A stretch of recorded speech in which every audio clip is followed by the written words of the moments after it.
I'm also curious, George, like you mentioned, a lot has to do with planning the unplanned. Like, I know that this is a challenge that all of our listeners probably face. How do you do that? How do you do that effectively? So here is my personal advice. First of all, I agree that you should actually schedule your mechanics time to 100%. I am a big believer in that. I believe that by having that schedule, it allows you to make an adjustment. Now, I'm going to equate, I go to the gym a lot. I have my workout all ready to go, and it's ready to go. I'm going to make that plan. Here's what I'm going to do from the second I walk in to the second I walk out. But if I go in there and my second workout is supposed to be back squats, and there's a guy curling in the squat rack, he's now ruined the schedule that I've had for myself. But if I go in there with no schedule, now I have zero productivity. So maybe my schedule, I get 8 of those 10 things done when I do have a schedule. But if I have no schedule, I might get 2 of those 10 things done. So it's better to schedule to capacity.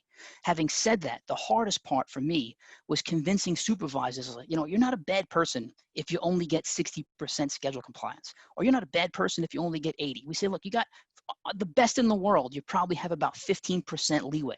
So use it like a cheat day, right? Use that 15% to cover all of those emergencies. So what we're doing is building in the unknown, like you said.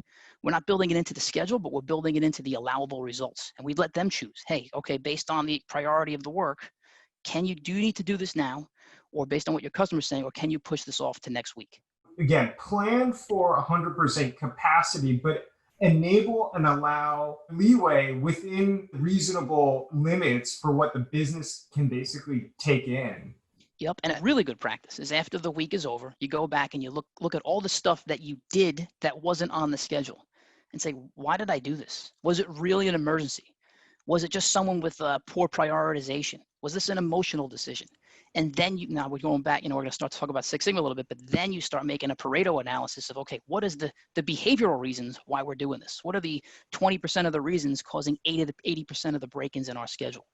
And that will tell you, the data will tell you, is it equipment? Is it people? Is it both? What is it that's causing these break-ins? Is it bad scheduling? It could be that too.